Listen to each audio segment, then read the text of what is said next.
ఇది బాదం పప్పు వేసుకుందాం. నెక్స్ట్ బాదం పప్పు నేతులు వేసుకుందాం.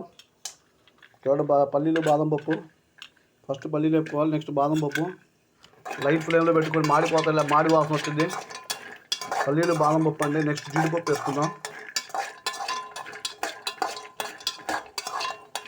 పల్లీలు బాదం పప్పు వేపేద్దాం. ఫస్ట్ పల్లీలు వేపేసిన తర్వాత బాదం పప్పు వేసుకుందాం. ఆ తర్వాత జీడిపప్పు వేసుకుందాం. జీడిపప్పు త్వరగా ఎగిపోతాయి. తర్వాత కొబ్బరి వేసుకుందాం.